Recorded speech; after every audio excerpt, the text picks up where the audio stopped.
Welcome to the Joyride podcast, where we explore the path to becoming your most authentic self.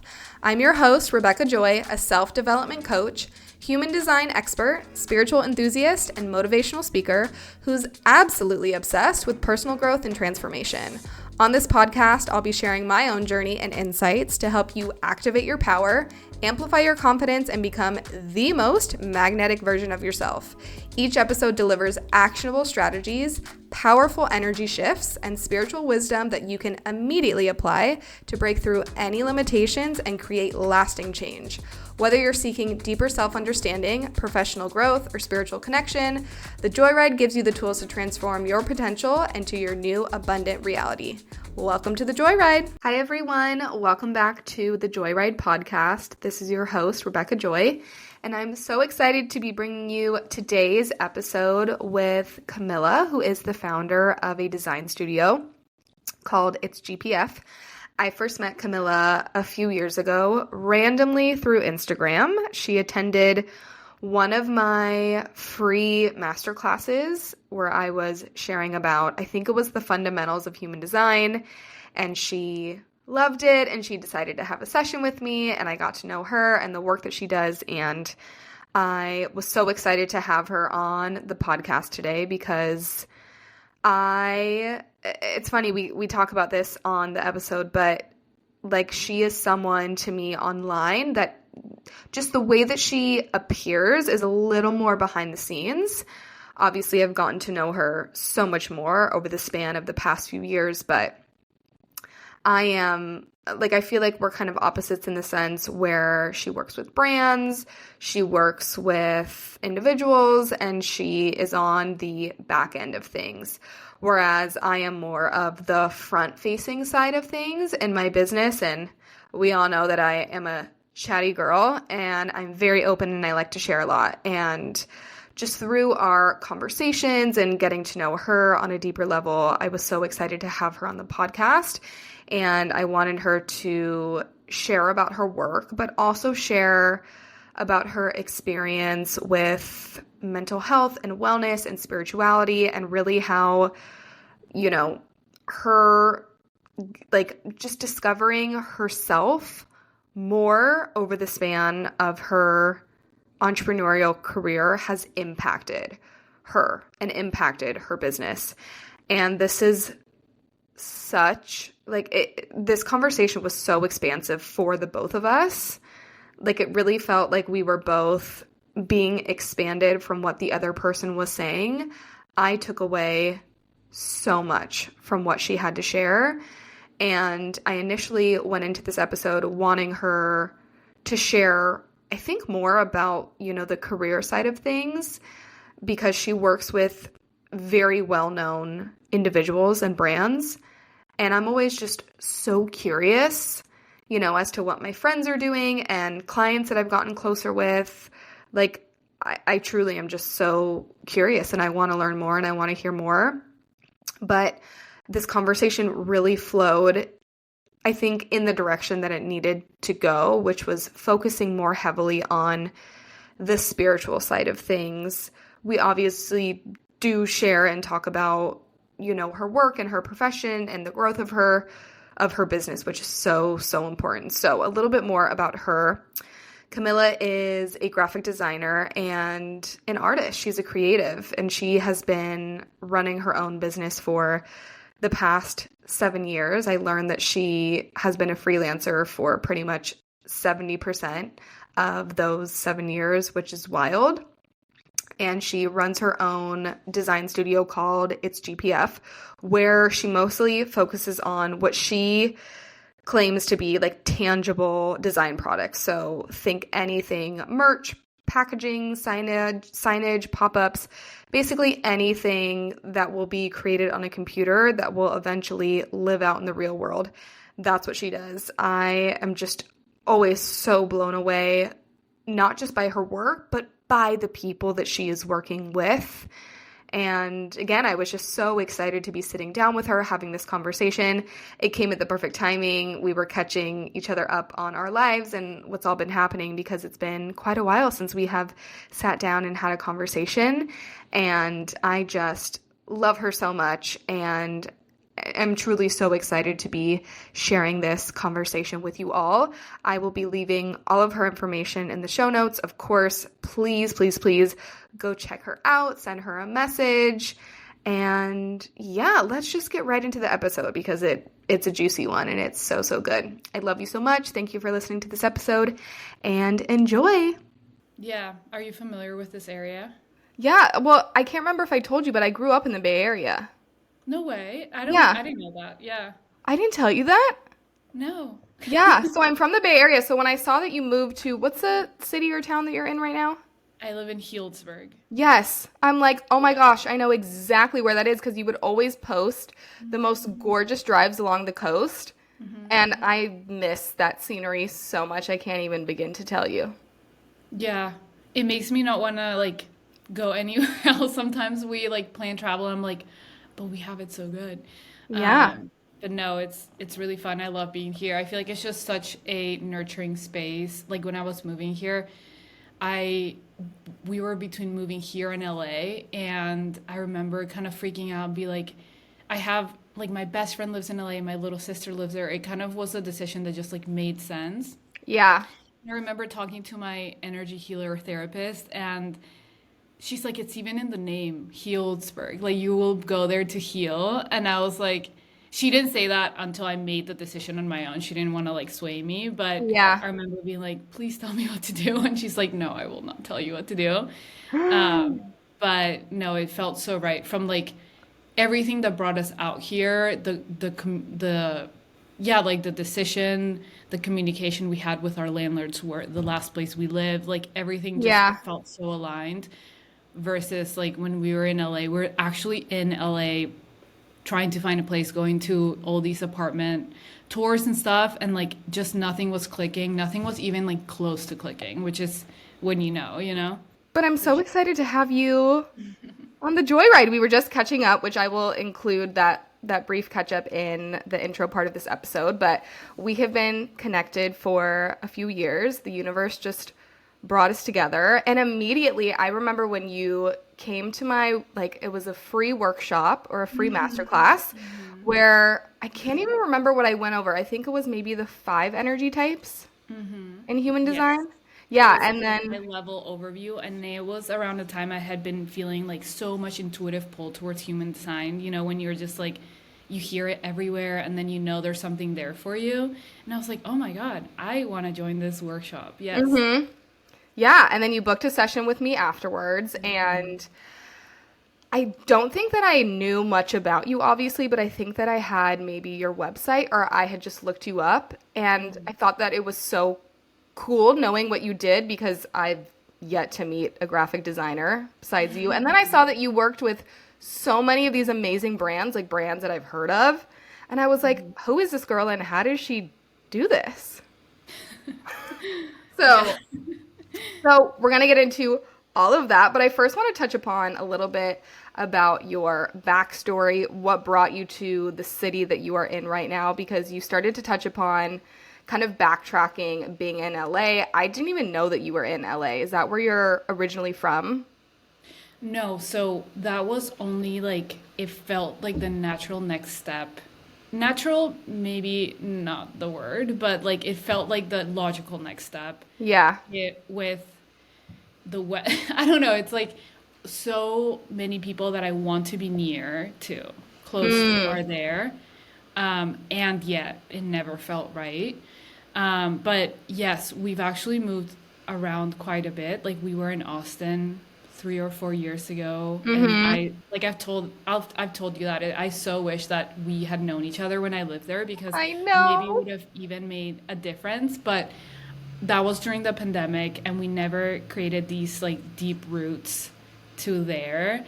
Then that apartment flooded, which I always think back to. It's like that is a monumental sign of just like something has to change up, whether that be like the place you're living or just like the patterns you're in. It was Totally. it wasn't welcome at the time, but in hindsight, that flood when we were in Austin started so much of everything that has made my life so much better now. and including just like from that point on, like traveling, like being more nimble, making the best out of it, not being so weighed down with things for a long time. And then eventually we moved to Salt Lake City, Utah, which was a very like intuitive decision. Like I know that we were meant to be there for that year and a half that we were there, but ultimately it wasn't where I saw myself like just having these deep roots, having a family there or anything like that. And also all our friends were moving away and we were moving away. So it again was like, okay, like I think this chapter has come to an end. So that brings us to when that moment of, okay, well, should we move to LA or somewhere else? And there was no somewhere else option. It was like the Yeah. somewhere else was so abstract. But where I am right now, it's this town in Sonoma County, and people are usually aware of Sonoma and Napa, and I think Healdsburg's a bit more like, if you know about it, but like Oh, and if you don't know, you definitely don't know. no, like it's a little bit farther, but it has such good food, so such good wine if that's what you're into, like the trails, the nature, the proximity to the coast, like it's just we fell in love and we're almost like I hope one day we can afford to live there, because it feels so much more grown up. Hmm. But then I think the universe just does align when it's meant to, So that's how we ended up in Healdsburg. Oh my gosh, this is so random for you to be living in this city. How the heck did that come about? Because literally, like, unless you are from the Bay Area, you would not know what the city is. I mean, obviously, people know about Napa and Sonoma, but never Healdsburg. There's like long version, short version. I'll go with medium. Okay. um, so the summer before, we had been knowing that we were gonna move away from Utah. And I think that had put us in this mode of let's look at different places around places that just call us. A lot of that was in California. So we looked at places outside of LA as well. And part of this whole research stage that was very free flow. It was just like, if there an opportunity comes up to see a new place in California, let's do it. Let's both go. Because this is Adam, my partner, and I. Right. And he actually had a triathlon that when the flood happened, he couldn't do because we had to leave Austin. So he was like, I know I can't get like that money back, but can I reschedule it for some time else? And they had sent him all the options, and this one just kind of called us of, we can get to do that thing we want to do of seeing more California places. The weather is nice because it was also like, there were places that didn't have as nice weather. So when he landed on this, we decided to road trip out here. And on the way out to where we were staying, we were doing a house sit there for, we were pet sitting through this thing called Trusted House Sitters that a friend from Austin had actually introduced us to. And before we were able to actually stay at that house, we booked a random bed and breakfast here because it was just on the way out, and not thinking anything of it. We were just like, that looks like a nice little cozy place to stay one night before we stay at this other place for 2 weeks. We woke up here and it was a Saturday. There was an insane farmer's market. Walked around with with Adam and we were like, what is this unique paradise we've stumbled upon? It has like the community feel. It has like common areas. It has a plaza where people, come together. There's young people. There's, tons of kids, tons of every age demographic is here. There's, so it just felt like a neat little, it's definitely a town. I wouldn't qualify it as a city. And we were like, oh my God, we have to come back. So even when we stayed at the other place, we just kept coming back. And yeah, I mean, we did since then, like build it up in our heads. It's like, this is where we probably want to end up. And I think when nothing else was clicking with LA, we were like, well, why don't we end up there now, So the timeline was you were in LA first and then Austin? Is that correct? I've never actually lived in LA. Like, yeah, when I Oh, was talking okay. about when we were there, it was we had booked like a week there just to do apartment hunting. And that's when, like, the most time we've ever spent there at a time. So where were you before Austin then? I was in DC, where my family's Oh, from, okay. or like my family lives outside of DC, and Adam lived in DC proper, and that was during the pandemic. I had, yeah, I mean, we can backtrack more. I used to also live in Arizona, where I had my first job. Like, Dang. that was right out of college. It was college to Arizona, pandemic, back to DC, then living with our family for a little bit, deciding we didn't want to do that anymore. Austin, traveling abroad, Salt Lake City, thinking about LA, moving to Healdsburg. Wow. I wonder what your astrocartography is, because girl, you've been everywhere.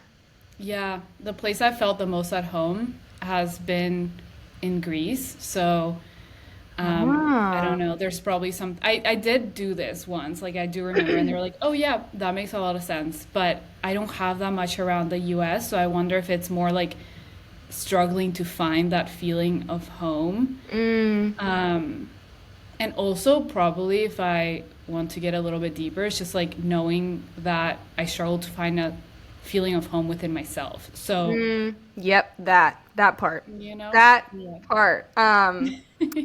Before I touch upon that, when I think about the places in the Bay Area and in the surrounding areas that I feel so much nostalgia for, it's like Monterey, Carmel, like all of those places along the coast that just, I mean, they're out of a movie. Like they're so gorgeous and you just feel so grounded and so connected. Like San Francisco, it's like honestly, I tell people all the time, I'm from the suburbs, so we would go into San Francisco for the day, have a day, and then we'd go home. San Francisco is Same. nasty, it's cold, there's so much crime. Like, I mean, I miss moments of San Francisco, but when I really think about the Bay Area, when what I miss the most, it's like Carmel and the beaches and the cute towns and going to Stanford and walking around the campus in Palo Alto. Just like, ugh, that area is so, Sausalito, like there's so yes. much. Oh, Yes. Sausalito, like, it truly is, it's kind of like a portal. And I feel like where you're at right now, I mean, I have only known you for a few years, but it feels like a homey, grounding, caretaking place for you and Adam. Yes. Oh my God, that just rings so true in so many ways. Both in the way that there is so much flow, but also in that I feel supported to deal with all the things that come up, like Mm, because things don't stop coming up. And I think I have also stopped trying to see that as the pinnacle of like, oh, if I'm where I'm supposed to be, nothing goes wrong. Like, that's just totally. Yeah. I mean, even you saying before, like I didn't feel at home within myself. I mean, I've been in Austin for 5 years, which is so crazy because sometimes I feel like my life didn't even start before I moved here, truly. Like I tell people all the time, I knew within minutes of being here that I knew my soul needed to grow and expand here. And there's no way that I could be this version of myself if I was still in Fremont, California. There just is no way. But I would say maybe like after a year and a half or 2 years of living in Austin, I had gone through so much like just turbulence and challenge and struggle. I had taken myself on a trip to Miami for a week and I came back and literally thought I'm moving to Miami. Which is so funny because most people, when they think about Miami, they don't. Now, I think when you think about Miami, it's more of like, oh, it's wellness and there's a spiritual community there. But before, it was like you're partying until 5 a.m., you're going out all the time, you have to be super bougie, girls with like their makeup and their hair done. But to me, when I went, I didn't drink at all because I rarely drink. I worked out every day, I went to the beach. I went to workout classes. It felt like a sanctuary. So I came back home to Austin and I was convinced that I was going to move. And I told everyone. But I'm a man, Jen, just like you. And we change our mind a lot. And then I realized, oh, it's actually not about Miami. It's the fact that I don't feel at home within myself. And so I needed to go through so much more. And now I truly feel so at home in Austin, so comfortable. Sometimes I'm like, am I too comfortable? But also, I wonder if you can resonate with this. I have been to so many other places out of, pure, I just want to travel or for work or visiting a friend. And I don't feel the same way there as I've ever felt in Austin. Like I feel so connected to the people here, to the land, to myself here. Do you feel that way where you are right now? Oh my God, so much. I definitely resonate with what you're saying. I was for a day or two, like a day and a half in San Francisco last week.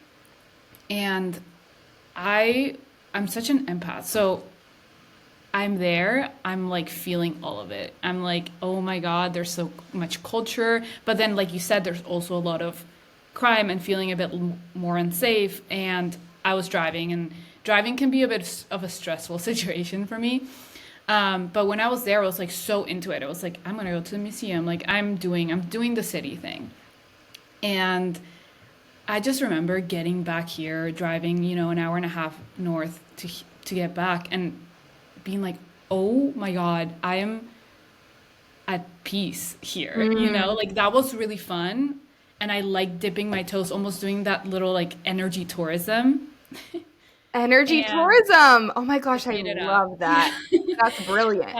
And kind of like, because when you get out of that comfort zone that you're speaking to being in Austin and how supported you are and how connected to nature you are there, you really feel it like when you come back, Totally. So that's when it's just like such a clear thing in my mind. I also, growing up in Peru, the nature around here reflects a lot of the nature there. And I think there's something nostalgic for me as well here, where I'm like, those flowers that I used to, make little concoctions with when I was little, like I find them here and I had never seen them on the East Coast, So it's Right. like a reconnection to that. I do feel like it's a very supportive place to do a lot of connection with, that past part of me. So yeah, there's a lot of things there. Totally. I mean, I even feel every time I leave Austin, right before I get this feeling of homesickness. And it's funny because I feel like when you're looking forward to a trip, you're so excited. But then for me, at least, like the day of, I'm like, oh, I don't know if I'm ready to leave, which I think is such a beautiful sign that you're where you should be.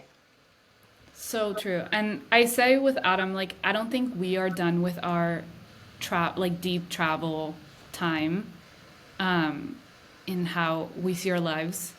But we're like, he was saying something so funny. It's like, it's more likely that we will be here in Healdsburg in 20 years than maybe in 5, which is an interesting way to think about it, because I think we're like, no, there's still things out there, but it's so nice to have discovered a place that we know we'll always want to come back to. Totally. Oh my gosh. I love that. That, like, I resonate with that so deeply, especially because I'm moving into a whole new era of myself. I was thinking this morning, like I've spent the past 10 years doing so much self-discovery and so much self-expression. It really has been the Rebecca show, but I'm moving into a new phase of my life where I'm stepping into my Libra North Node and like all of my Cancer energy, where like I'm seeing myself being a wife and a mother and growing a business. And I'm like, but is that gonna be here? Because it does feel so grounding and it feels so comfortable for Rebecca. But where is Rebecca with a partner and a family? So I love that perspective. And I think that really reminds us of this like never ending flow of energy when it comes to life. Like, I love that you can say, maybe we won't be here in 5 years, but we'll be here in 20 years, Yeah, it definitely feels just like a nice little cocoon. Yes. And it's so interesting, like not sharing that knowledge. Like, not a lot of people know what Healdsburg is, but I'm like, more people should know, and like no one else should know. Yeah, I totally get that. I mean, I struggle all the time with, do I want to keep this sacred to myself? But it's also so good that I want to share it with the world. And I think it's fine to have both perspectives. So Yeah, I mean, even just the home that you're in, the lighting. Can we talk about the home and how you manifested this home? I want to hear about that story because it's so gorgeous. Oh my God. It's so 2024 was kind of a hard year for me. And this home did come into my life towards the end, and I think it just evened everything out. It's like, oh, this is this is the thing we've been working towards, you know? Totally. But when we moved here, we signed on a place without seeing it. We, like I mentioned before, we were in LA and we had a phone call with our past landlord, and she was the sweetest woman. So we're like, we felt really good about it. We did a Zoom sort of, FaceTime tour.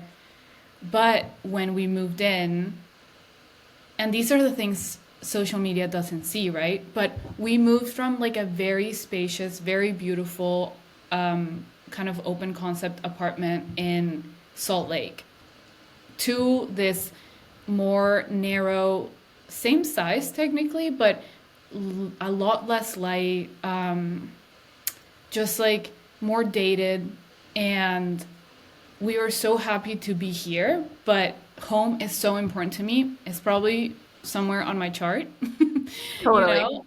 Um, or like I know it is, but I don't know how to explain it. Hmm. But what I had a moment when we first moved into the other place of like, oh my God, what have I done? Because this space itself, I know like the nature of this place I can feel really held by, but this specific unit, I was like, I'm glad we're here, but I don't resonate with like the lack of light, the crampedness of it all.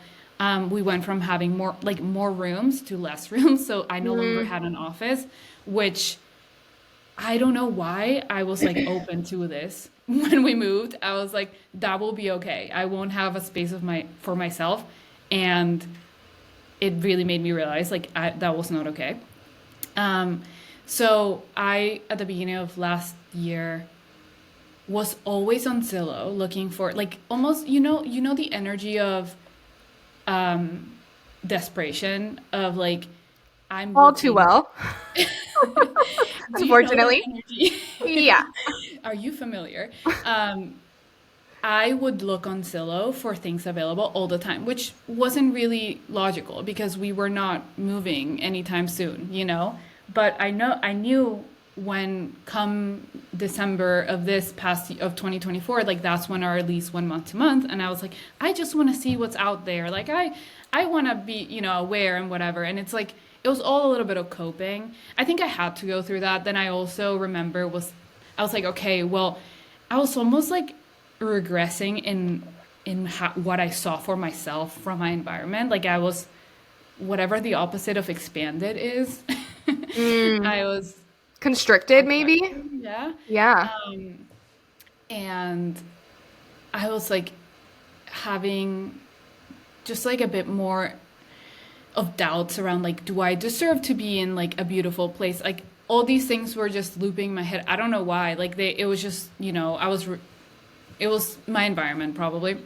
And so I had a moment within all the sillowing that I was like, okay, I will kind of try to put this to rest, but in order to do that, I will make a list of not what my next place will be. Like I couldn't think about that right now because like I said, I was like the opposite of expanded in that moment. But I said I'm gonna give myself permission to make a list of my dream home for life. You know, Mm, it's like I don't care when that is. I don't care if it's in 10 years, 20, 30 years. Like this, I'm just gonna write everything down that I feel like I've ever wanted. Um, so I did. Then I went through a lot. Like I feel like last year was like if someone looked at my astrology, I probably had, like something going on. same Um, girl. and I traveled a ton like alone. Like I was doing a lot of deep soul searching. I was going, I don't know, feel like I was discovering what it was to feel really open to feeling a lot. I without being in my head like no, feeling a lot is bad. um I was experiencing a lot of anger, and for the first time I was allowing myself to feel the anger versus be mean to myself about feeling anger. Um, and also I was feeling deep pain, and I didn't know where that pain was coming from. Like it wasn't a clear like, oh, I'm going through this, I'm going through a breakup. It was just I'm waking up and just feeling a lot of pain. So I traveled, came back, kind of forgot about Silo for a while, and then months went by, and then last November, I remember opening Silo and being like, oh my God, I haven't been here in so long. But it felt more aligned. It was more of a curiosity than like this desperate energy that we had talked about. And I remember finding the place we're at now, and it's so close to where we lived before. It's across the street. And we had kind of known who lived here before, who was renting here before, because Adam and I were taking tennis lessons with their kids. And I remember calling Adam being like, wait, those people that moved, do you remember them? Like, do you want to see their house on Zillow? Because this had popped up. Only because so much time had gone by that all my Zillow filters had reset.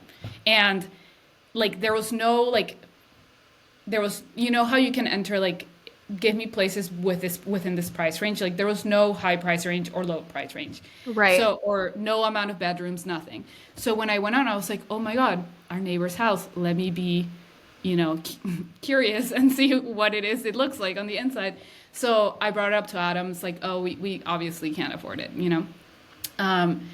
And he very smartly actually read the listing that said that there were two houses listed under one house, and that the landlords were open to renting them out separately. So that changed everything, because suddenly we could afford the place, and I think it's so the reason why no one had jumped on it. It had been listed for rent 4 months before, and no one, like I bet so many people's filters just took it out of, you know, so it felt so real like that. And I never wanted to get my hopes up. Like we did a tour. My jaw was on the floor, because when I tell you that this place is everything on my list, down to like I had put something like a little secret passageway. Okay. Why does this house have like a little secret door that is like a fake door, you know, with like a bookshelf? Like it's like actually crazy how like I couldn't have found it a day sooner. I think it was just I was going through all of those things. Yes. That internal expansion to even just be able to be open to finding it, I think. So it came like that. And I don't know if some of your listeners are familiar with To Be Magnetic, but that is... So you're going to say that. I'm like, we have to bring up TBM. We love them.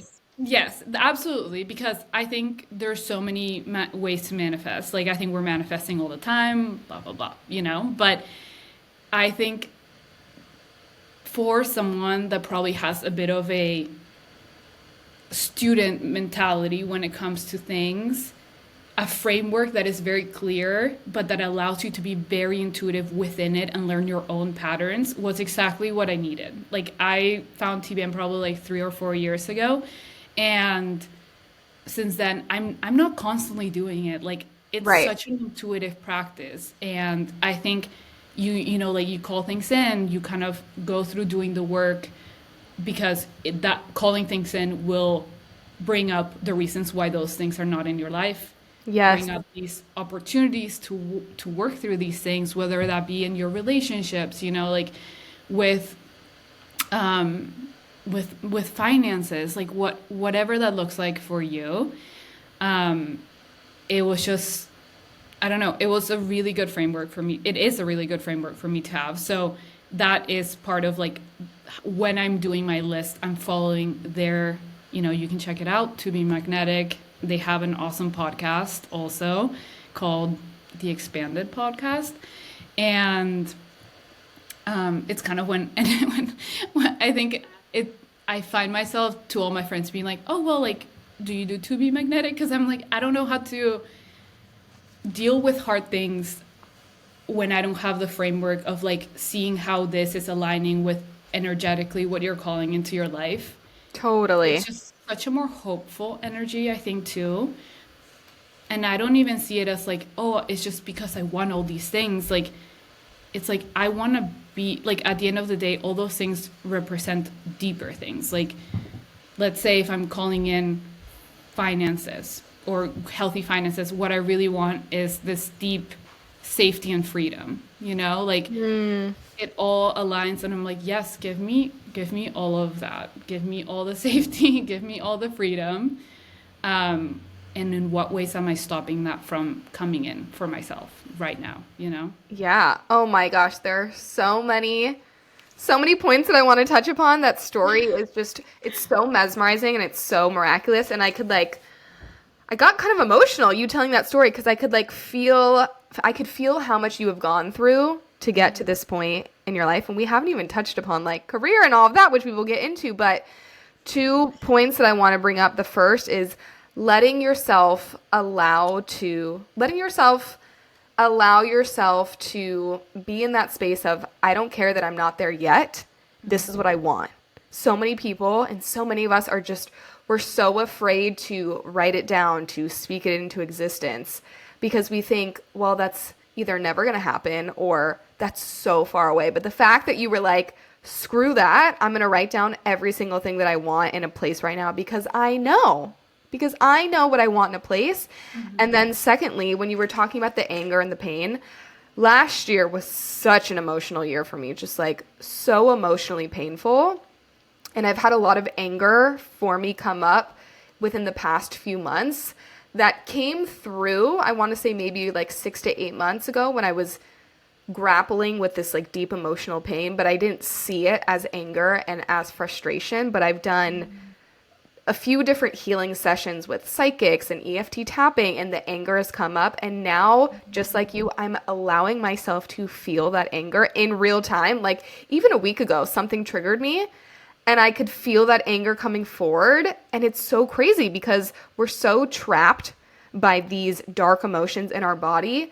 But like shining light on what you talked about with like feeling that anger and feeling that pain, but that's what led you to finding this dream home. I'm like, that's what it's about. And everyone tries to bypass the darkness. I've been there before. I'm like, I'm so positive, I'm so optimistic. But once you just get so fucking real with yourself and admit to yourself, I feel pain, I feel anger, I feel frustration, because you're being honest with yourself. It's like, it truly opens you up to this portal of what you're actually worth and what you actually want. It's like we can't bypass the darkness. And for me, at least, it has helped me to see everyone else in such a different perspective. The people that I'm used to be jealous of because they have what I don't have, or just, you know, seeing people and their successes and their achievements and me just feeling some type of way towards it. I don't feel that way at all anymore because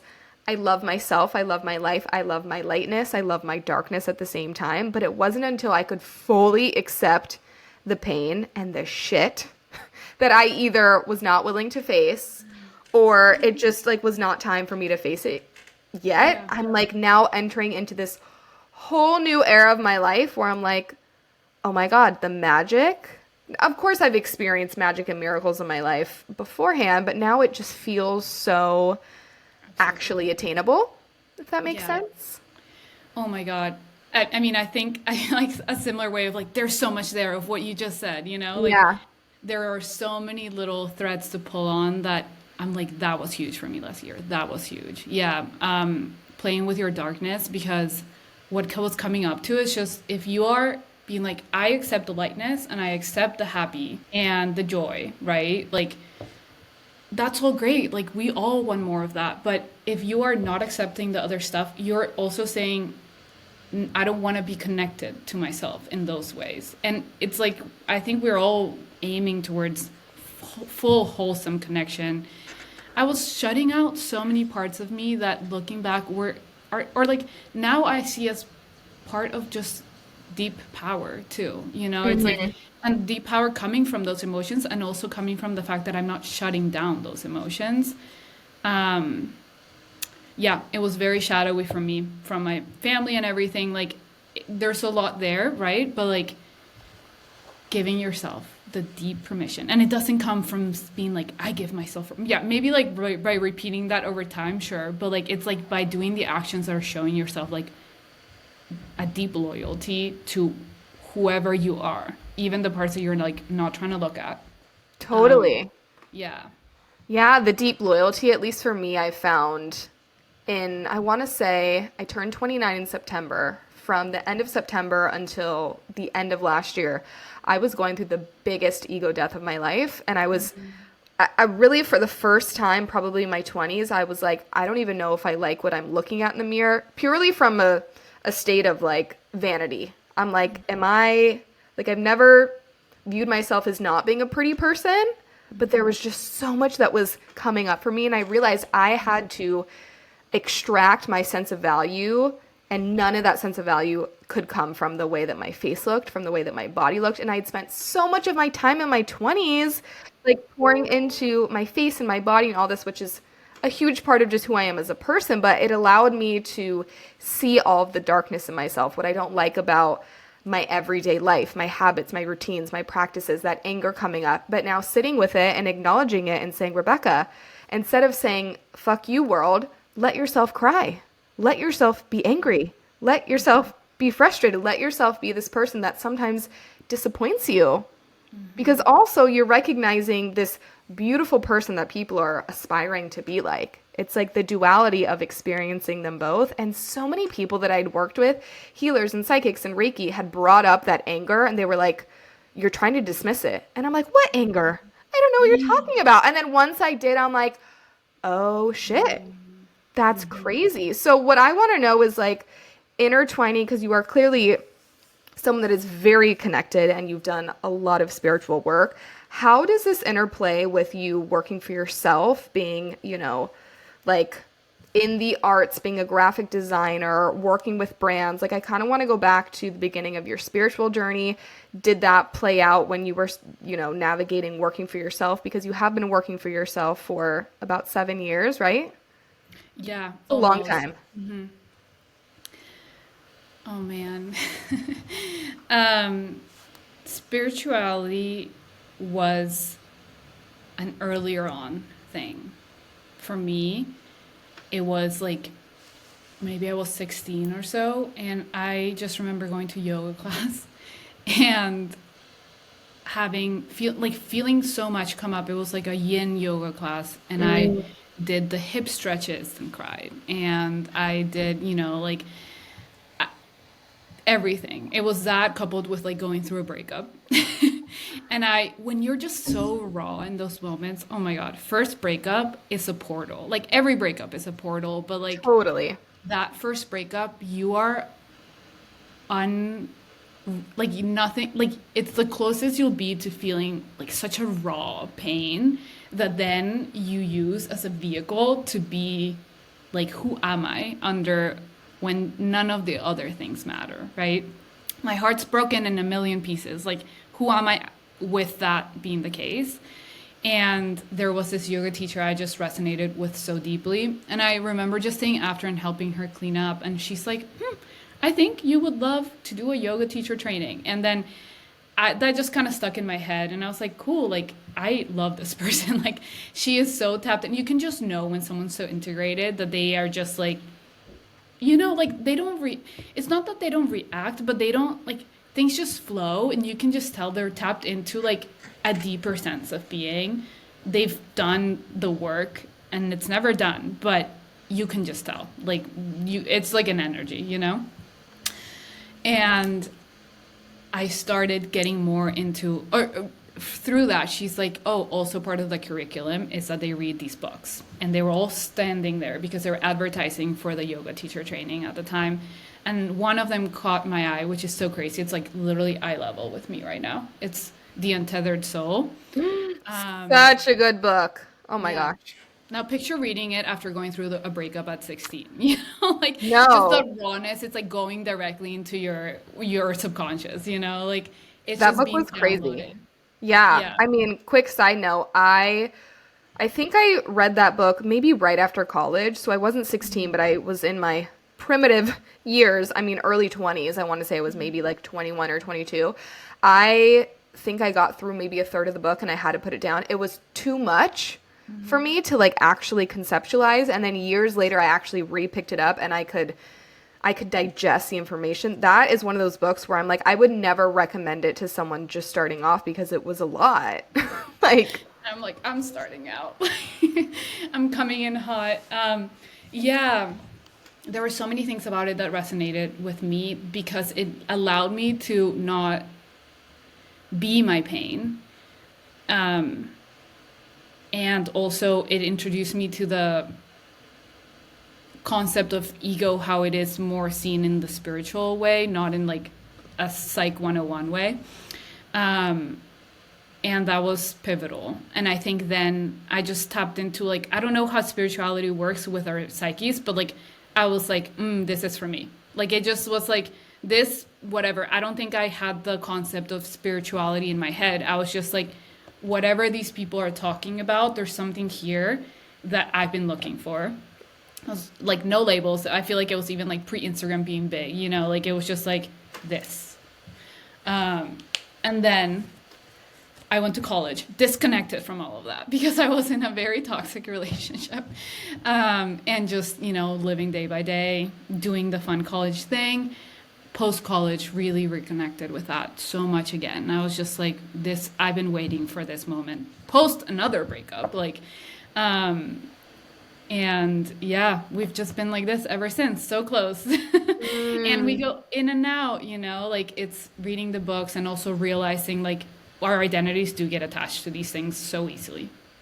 100%. But it has always been there when I've needed it. And it's just like, I don't know, I see it as just like connecting deeper with yourself. And I do think that you were so intuitive probably with like putting that book down at the time because you knew that it was going to resonate with you at a different time more. Yeah. I've had that happen several times and we're not always ready, but if we're following our intuition, I think we find the things that we are very ready for. Totally. And I loved what you said about there were no labels back then because you're so pure and you're so raw. I almost miss how ignorant I was back in the day because I didn't know any of this information that I do know now. I'm so glad that I obviously have the knowledge and I've done so much deep study on myself in these systems, but I'm like, I was even telling a friend yesterday about this conversation that I had with an ex when he cheated on me and how the wise words that came out of my mouth when I was so young. And I'm like, I have been a fucking life coach for the past 15 years, but I had no idea. Like my intuition was so strong. I just couldn't name it back then. I just knew it and I felt it.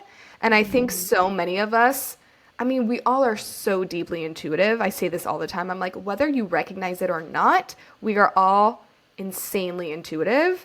Just, you know, the people like you and I that have chosen to study it because we're so curious about it, like we can label it now and we can almost like compartmentalize it in the best way and put a name to it, if that makes sense. But it's like you having that feeling at 16 going into the yoga class and feeling this deep release and having those emotions come up, even if you didn't know what was happening, you knew something was happening and that something would change the course of your life. For sure.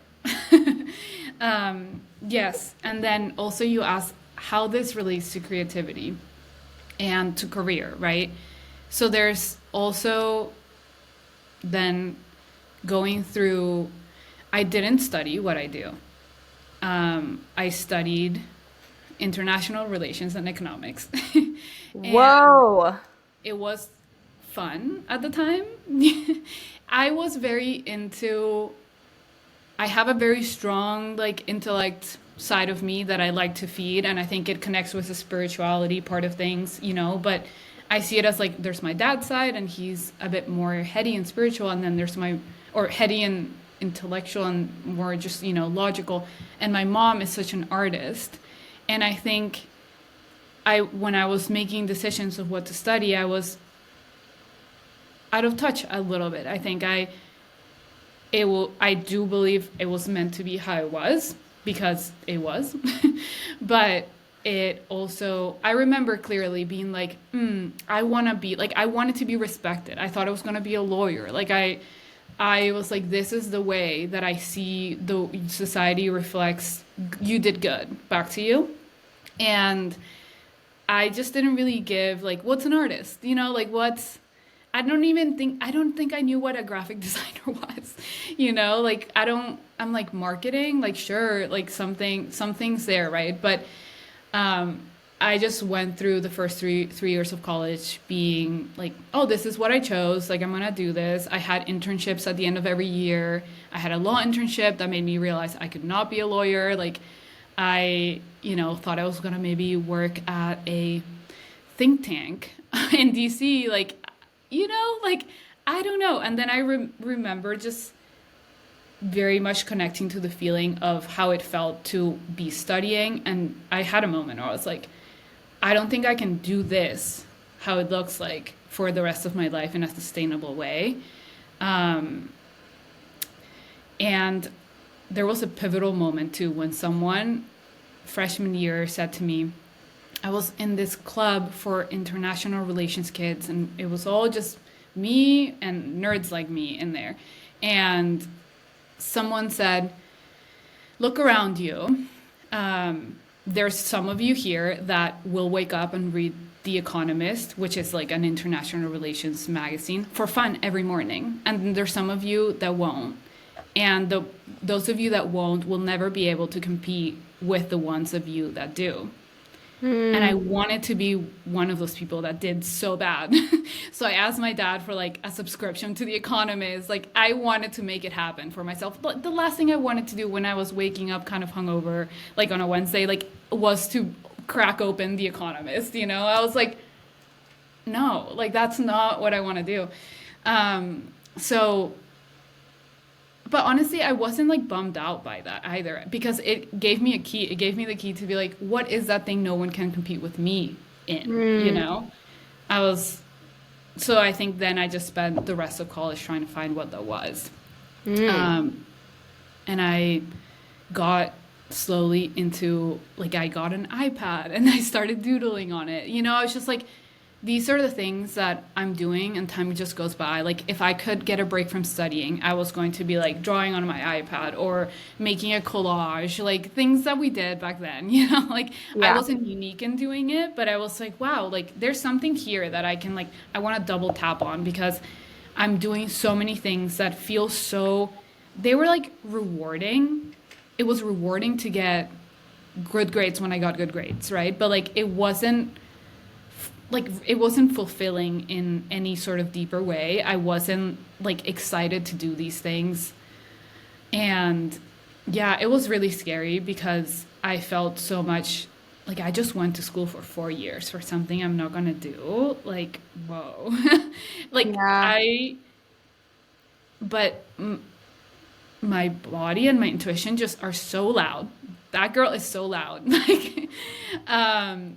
And so there was a lot of screaming from her to be like, this is going to be hard and you're going to disappoint people. I was going to disappoint my parents. I was going to disappoint everyone. I thought I was disappointing myself from this ego perspective way, right? I was like, wow, like I wanted so bad to be one of those people that was graduating college and to be able to say like, oh, I have a job secured, like I'm moving to so-and-so city. Like I'm, but I wasn't like, I didn't have a job until the end of the summer after senior year. And that was an internship. That wasn't even like a paid job, So that summer after college, I decided I'm going to do everything that I can in these 3 months to become marketable enough to be applying for internships or entry-level positions that have to do with visual arts, graphic design, like any of these things. I would have taken anything. And lo and behold, like the right doors open, the wrong ones don't. I was like thinking almost too small at the time. I was like, well, it will be easier if I stay here in DC and like find a place that I can commute in with my dad. And like DC places are probably, more open to having someone that has less experience than maybe other places that I looked up to more and stuff like that. Like it was, my thought process was like, if I don't want it that bad, it will be easier to achieve. But none of those places wanted me.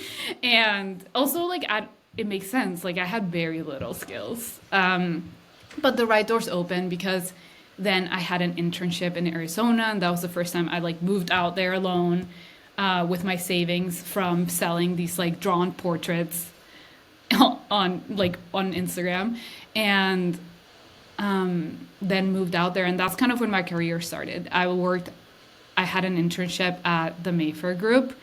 It was such an exciting place to be. It was all women. Everyone was like under 30. Like I'm 28 now. The 28-year-olds then were like fully adults to me back then. Like I was such a young one. And yeah, I made it work. Like I went in, I made the most out of that. All the other interns were still in school, so I was actually able to be there full time. I think that just gave me a bit of a leg up, I guess, because I was there every day, so they could give me the things that were more pressing and more like, I was there always, so I was like, give me work, So yeah, that's kind of where all of my creative career started. But then the pandemic started and I had to move back home. And the last thing I wanted was to be freelance. Like that was the last thing I wanted. It was like, I want to be working with a team. I miss working with a team. I miss being in person with everyone. But just like the pandemic, no one was hiring, and I was home. That was a bit of a dark period as well. And yeah, like after that, I got connected with a couple people from my network that I had, made friends with at Mayfair, and they referred me to a couple clients, and just things built because I always think that skill is so important, but I think earlier on, especially, being easy to work with was more of my superpower than any sort of like creative skill. I think I was creative, but I was also just figuring things out. So Yeah. I think it was the feeling like I was turning things quickly, like it kept bringing people in because I was able to execute maybe like tighter turnaround times, and you make a bit of a name for yourself for, like if you need something done well in like a small amount of time, like that's your person. And I took full advantage of that. Like what I was doing was working. Like that was my like hustle time, like I really focused. It was like, and it's what I wanted to be doing, like it at the time that was right for me. I was working so much.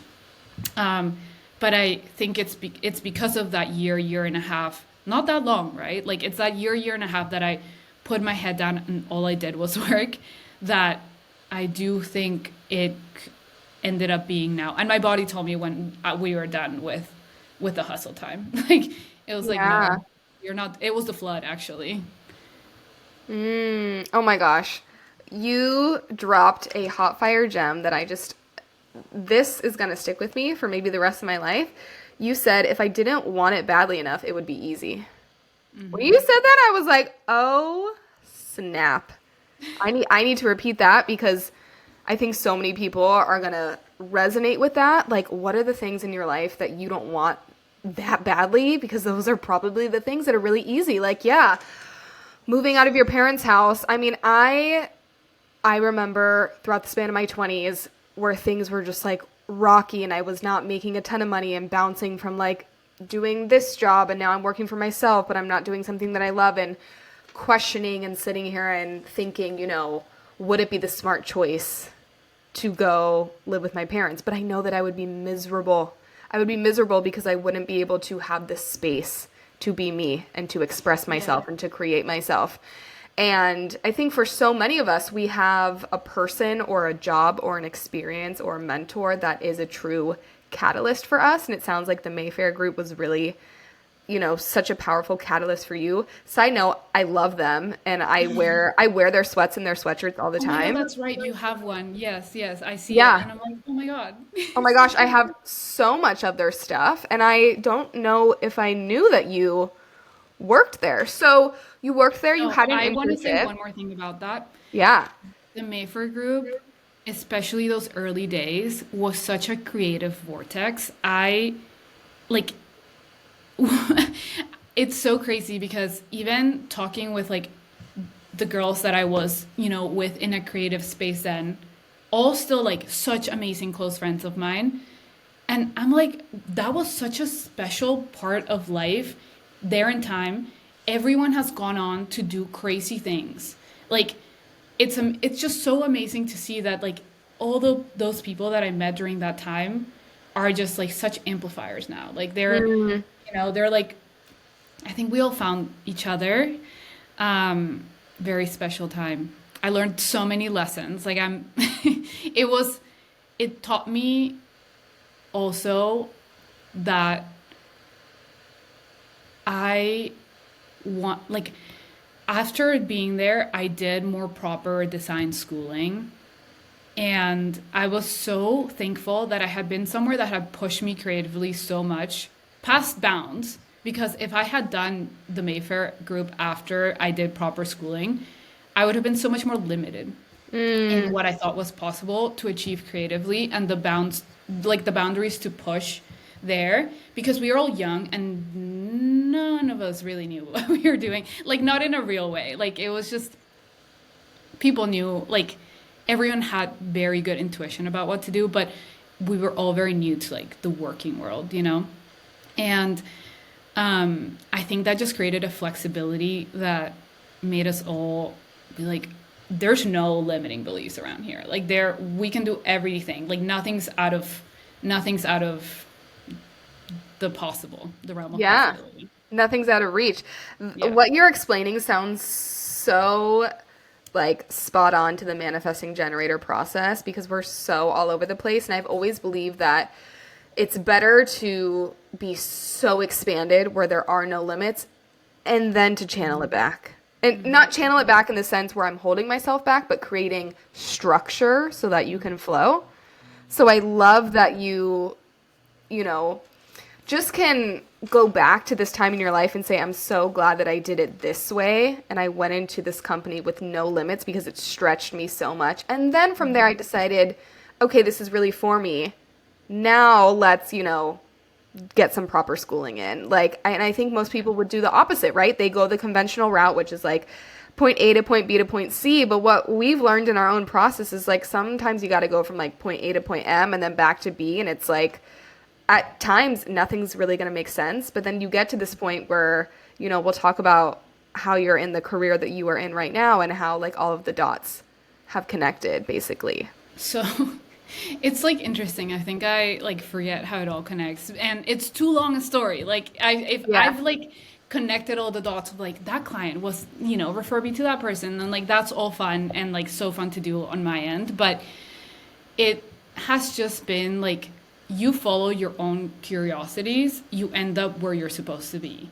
Totally. I remember just like I would get into like listening to a certain podcast. Next month, that person would follow me on Instagram, reach out, we would do their podcast cover. Like, you're playing with the universe a little bit. Like, it is a really fun game to be playing. Yeah. It takes the ego out of it too, I think, because it's like, I'm just always so surprised. Like, I'm like, oh my God. Like, I'm surprised, but I'm not, because I'm like, oh, like, it was in my orbit and I felt called to it because it's just so fun to have a medium that allows for connection with people that you admire, look up to, love. Like, it's just so fun. And I think that's also part of why I started loving creating things that are tangible, like merchandise, like the clothing, like all the things that go on, things like that, packaging, things that people are interacting with. Because where my creativity really sparked is like when I think of seeing something in the real world, and for people to connect with that, so yeah, I think that's been a huge guiding force for where I am now. Like when I started realizing like, oh, I really just resonate more and more with these things and less with these other things. Yeah. And I think, I can attest to this so deeply. It's following the excitement and following the curiosity. The fact that these people naturally just came into your orbit after you listened to one of their podcast episodes or you stumble across their website. Like, there's a reason why.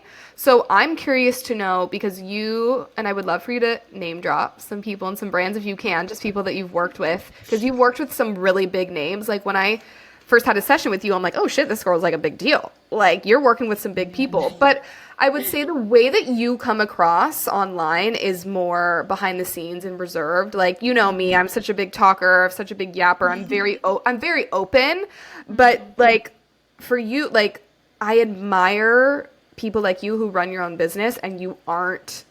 It's like you're just like letting the business kind of speak for itself in a sense. And it's clearly working.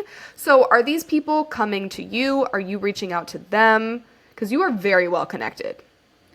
I will say one thing before we go into that is that I've also played around with the different identities of like, I think being behind the scenes is a very safe place for me to be. But I do want to say, call myself out a little bit too. It's that sometimes I do think that doing things like this and being a bit more front facing are actually more in alignment with who I really am. And then also like guess dealing with all the reasons why I don't feel so comfortable doing that, and why I'm always like, well, if I just do a good job, everyone will love me. Like no one can tell me I'm wrong because look how good a job I did, you know? Like there's wound there too. So I want to be like, I want to acknowledge that, because I think if I was fully expressed, like I wouldn't keep myself so behind the scenes. So just that. And then when it comes to people, I would say, I don't know, like 80% is inbound. And then if I feel called to, it's like a very intuitive thing. And I'll just write an email and send it out. And it's so crazy because when I do that, and I think it is so intuitive, like it does work out, but I don't do it all the time. I've probably done it 3 times in my whole career. Wow, that's it? Maybe 4. Like, yeah, like it's led to beautiful things. Like I think there is so a place for it.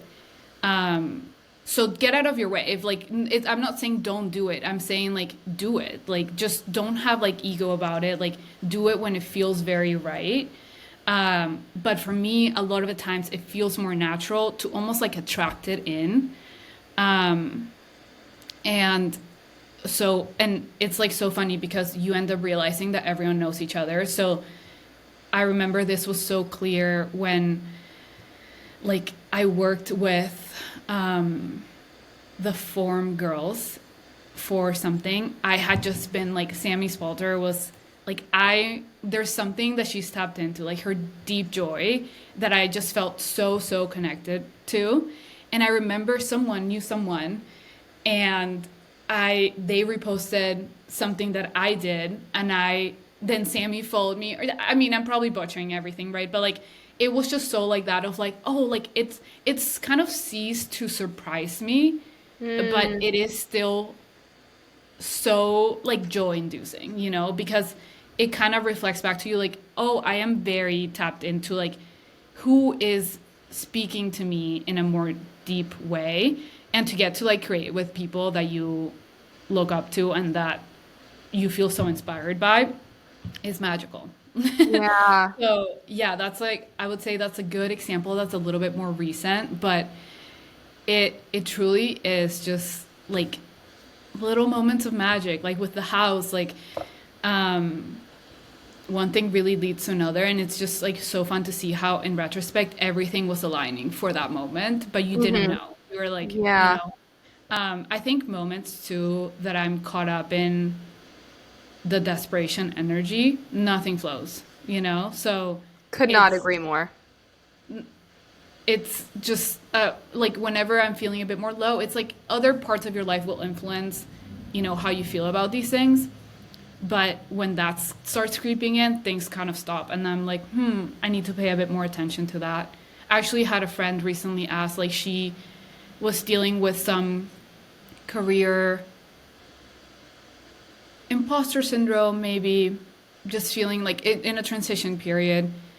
And she's like, when you're feeling that way, like, how do you deal with it with work? And it's so interesting because as I'm saying this, I'm also realizing for me, work is so compartmentalized that, like, I don't ever, I feel a little weird saying this, but I don't ever feel like I'm not good.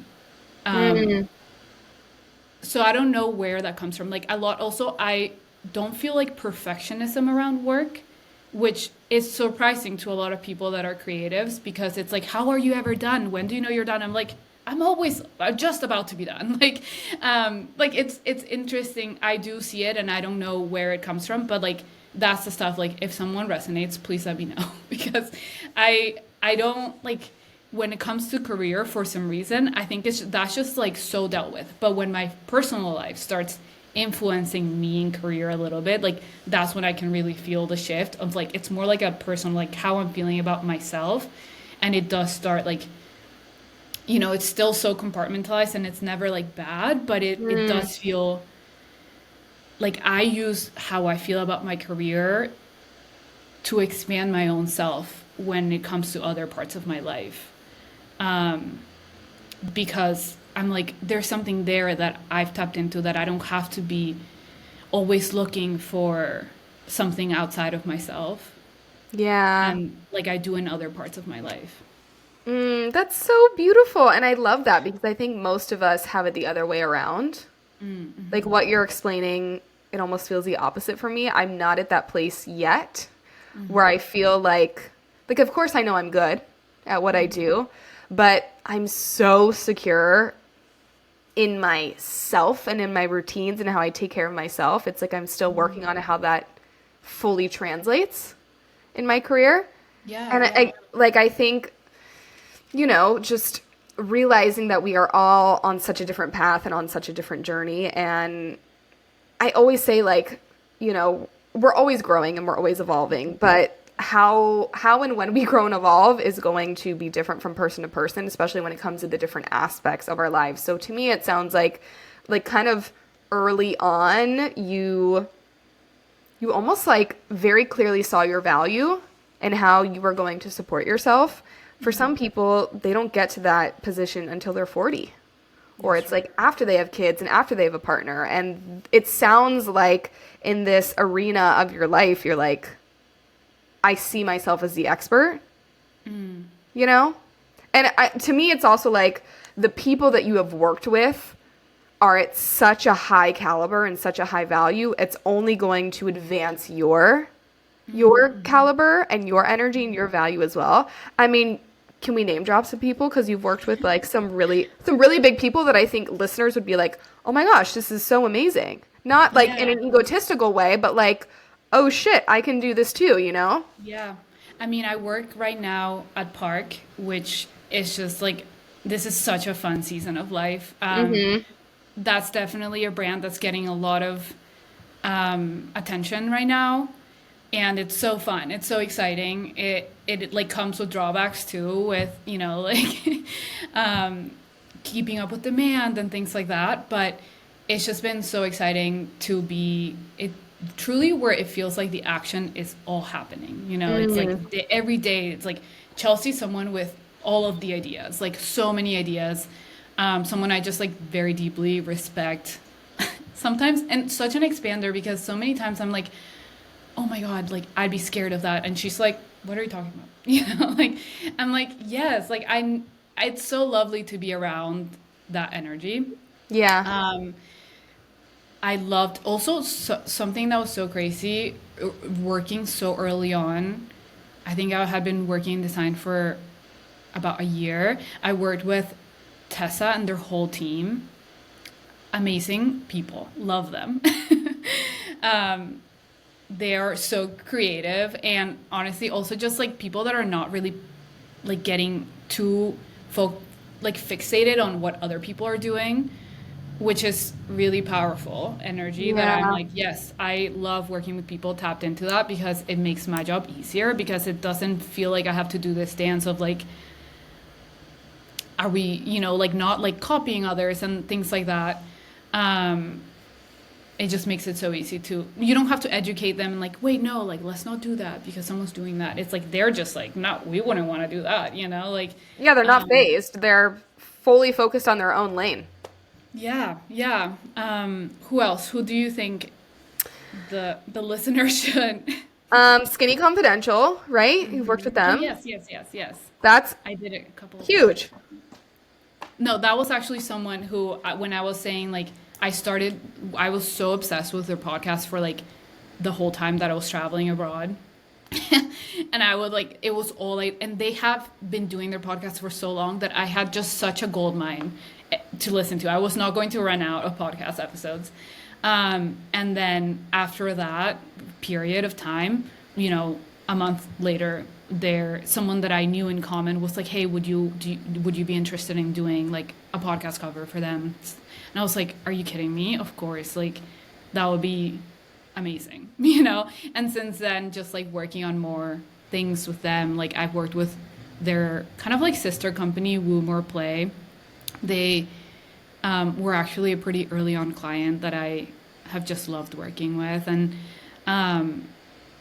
yeah, I don't know. I like blanking on who I work with. Like Not Skinny, Not Fat. You've worked with her, yes, right? oh my God, yeah. You're like, Okay. wait, yes, the discography. Yeah, she's awesome. She's like so funny. And it's just so interesting because I also like don't know them all that well. Like I have these creative moments that feel so like intense and we're working closely for a bit of time, but then I'm also like, oh, like I'm still seeing them through the lens of like, wow, like that person. Sometimes I forget until I see the podcast cover and I'm like, oh my God, I made that like with my little hands, like yeah, someone I actually reached out to because I used to love her on YouTube when I was way younger was Mari Llewellyn.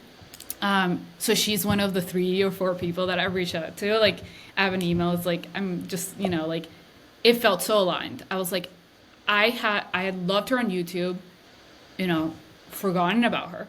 And then they were popping up everywhere. And I'm like, oh my God, like these people are like, I love these people's content, So, reached out to them and then we did, so many projects I feel with them.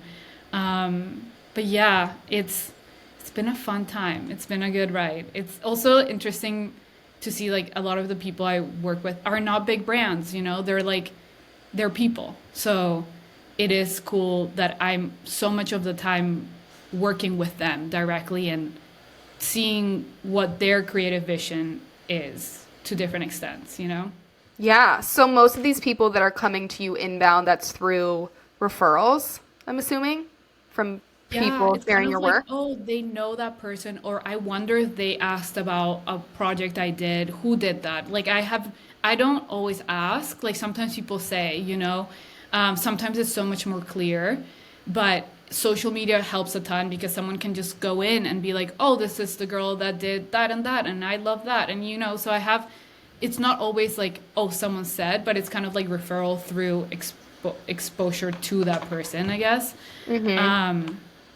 Yeah, so it's fun. It's definitely this sort of like creative career is definitely a means to get in touch with yourself and your creativity and who you are a ton because it's so easy to identify with what you're doing and making as if it's you. Totally. And that can be a slippery slope. It goes back to the same lesson from early on. It's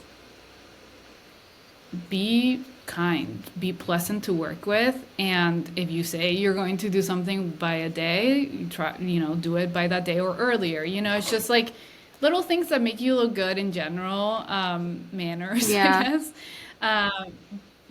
It goes back to that because that will give you a leg up. The amount of times I heard from people I was working with early on, it's like, oh my God, you actually got it done when you said so. And so I've never known like other people's workflows, but it makes me realize like that's not the usual.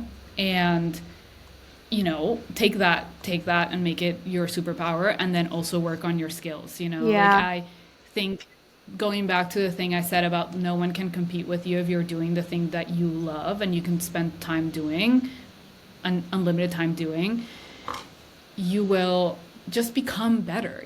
All I wanted to do those early years was to be designing all of the time. Like I was always like being like, oh, I wonder how I would do that. I will look it up. Like I was both doing school and doing school for myself. Like and that was an interesting question to get. It's like, how did you get so good so quickly? And I'm like, I don't see how I could be bad at this point if it's all I do. Yeah.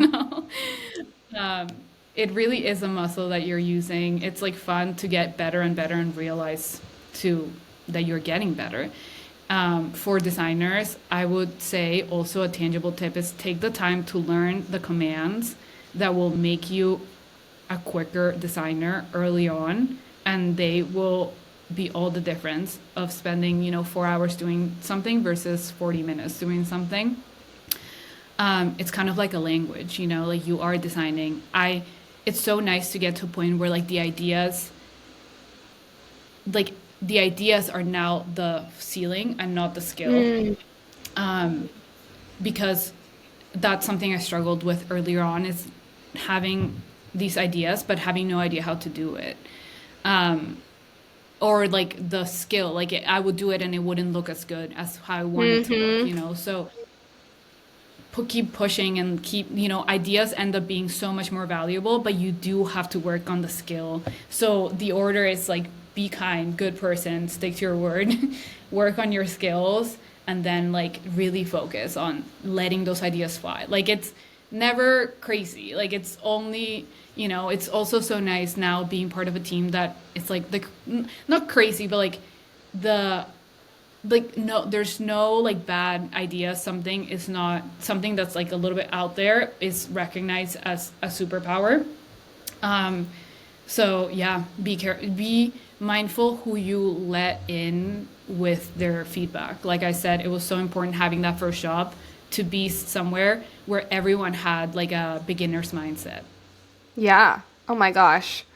I feel like you are just the truest testament of doing the inner work and having that really like shape your career and your profession in so many ways. Like you are such a true testament to like the proof is in the pudding, and the work does speak for itself, and clearly that's why you're working with such high value people and in such demand, and now you're working with a team that you really respect that allows you to be the creative genius that you are, shifting from being a freelancer to working in-house with one company, and who knows what you continue on to do. But it's like, I think we sometimes, I don't know, I'm in a different position. Like even hearing you talk about like the skill development, I know I've struggled so much within my own business if I have such incredible big ideas, but how do I execute it? Because I don't have the skill to execute it. So, do I outsource, or is that something that I work on myself? I don't think that there is a right or wrong way. I think just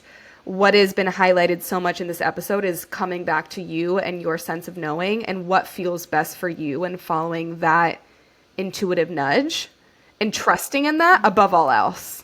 Because it's like what works for you may be very different from what works for me, But clearly, it's like clearly you're in your own lane doing what you're doing because you are successful. And it's not just like one successful project. It's like since the beginning, you've just been getting better and expanding your network. And now you're in a position where you're really comfortable and you're able to fully shine. Not to say that you weren't able to do that. You know what I'm saying? It's just like such a clear evolution of you and your skill set. Oh my God, it's so fun. It's so fun. Like it is the work, but it's also, it's the playground, like, and I think maybe people pick up on that of like, this is not my little, like, even though I am full-time and stuff, does not feel like my 9 to 5. Like, it's like, no, I get to come here. And also reflecting that a lot of our responsibility as creative people goes into the taking care of yourself. That is something you need to carve out for yourself and keep a very steady like pulse check on, am I nearing burnout? Like it all contributes to like not, like actually developing in a creative way and not feeling like you're exploiting your own self. That's such a personal thing. Like I need a lot of rest. I take a bath every day. Yeah. Like, I go to sleep at 9 p.m. Like it's just like the things that I have to do to be good, and they feel so good, Yeah. So, but I also wanted to go back to something you said, because you were saying like you feel so good about your habits and yourself, like, and all those things. Like I get a bit more murky when it comes to that. Like I definitely, as much as creativity and spirituality are like so lovely connected and all that stuff, I still use it to cope. Like I still use it to escape parts of my life that I get a lot of validation from work, like it's my team hypes me up so much, it's like it's there for the taking. Yeah. If I'll gobble up all the validation, but like it doesn't matter, like you have to be so good with yourself. And like you're saying, like that's definitely where I'm like, that's for me an in progress area of how does this like intuitive feeling connect with like my own body and like my own daily habits. And like, yes, I have the self-care things there, but like there's a lot of it that's still very murky for me, and like that I know that I disconnect Yeah. from a little bit more than I want to. Yeah. And I mean, we're all in progress, whether it's in Yeah. one area of our life or in 2 areas, 3 areas, I think if you are ever in the position where you think like, yep, I'm good in every single area, I'm like, you clearly need to dig a little bit deeper, because there's always something, I believe. And that's why I'm so like, you sharing about your work and how obsessed you are with it. I feel the same way about my work. Like I'm just obsessed with developing. I'm just obsessed with getting better. It can bite me in the ass sometimes because I can be really critical and think like, oh my gosh, I have to be doing these 18 million things in order to prime myself to do my work. It's like, no, this is just like what I love to do. And naturally, if I reflect back on my years of adolescence, it's like, what was I spending all of my time doing? Where you were drawing, I was like reading about astrology and like trying out this new workout. I was just like developing. So I think, making sure that we prioritize taking care of ourselves is just as productive as, being productive in work or in our profession, which I think, unfortunately, so many people think, these 10 tasks that I got through today in work, that's what makes me productive. But it's like taking a shower, plucking your eyebrows, getting in a workout, shaving your legs, washing your hair, going to bed on time. Like that's just as productive, I think, if not more, because that is what sets you up so that you can be this incredible graphic designer and like creative person in your work. Like we have to be fundamentally, holistically, foundationally okay and secure in order for us to be that best self in every other area of our life, not just professionally, but like in your relationship and your friendships. Like it all comes back to how we take care of ourselves, and we just can't outrun that. Absolutely. So, oh my gosh, I feel like there's so much more to touch upon, but I just love this conversation so much. I loved that you were open to it, and I just like, to me, it's always such a joy to see a different side of people, and I feel like that's one of my superpowers. It's like I draw out, I'm like, okay, but I know that there's so much more in there. And I love that, my listeners are getting to see a whole different side of you, because when they go to your Instagram, they look at your website, they'll see you in one type of form, but this is you in a completely different form. And I just love the multifaceted nature of everything, because you are so wise. Yeah. Oh my gosh. And this what we're doing right now is the only one that I know, right? Like I don't get to see myself through my website. I'm like I put it out there, Right. but and like I'm not familiar with who that person is, to people, because it's also everyone is coming to it from like their own place of, you know, like whether it be young designers or whether it be people who know a client I worked with or whatnot. Everyone's just like seeing a different thing. So no, this has been so lovely. I also like just want to make sure we covered everything that you wanted to cover, Adam. Yeah, I mean, we did. I feel like there's so much more. Maybe we'll have to do a part two because I feel like we could just talk for hours and hours, which is amazing. But, you know, my point in holding these interviews and conversations is to really let you lead and just like to see where it flows, because I also think it's such a lesson for me in developing my skill. I think naturally as entrepreneurs, as creatives, we can come in and say like, hey, this is how I want it to go.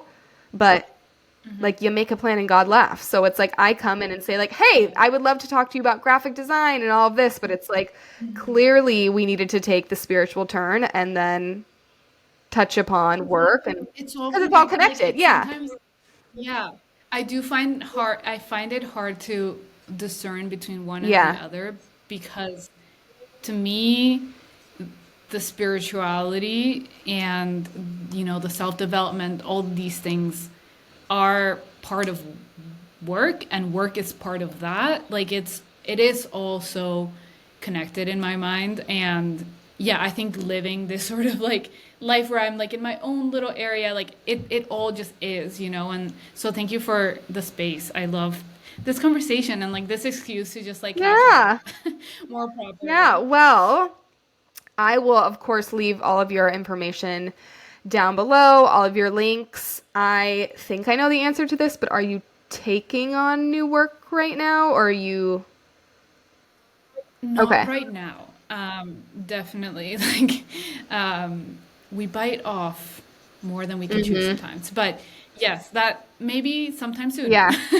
And, you know, I'm always excited to connect with creative people. And I know this will find the right people that It it's always meant to. does. Well, thank you so much for being on. You have been such a joy to have on the Joyride. And thank you all for listening. And yeah, I'll leave all of her information down below. Please check her out. She is just so wise and so creative. And this was just such an eye-opening, illuminating conversation. So thank you all for listening. And I will see you in the next episode.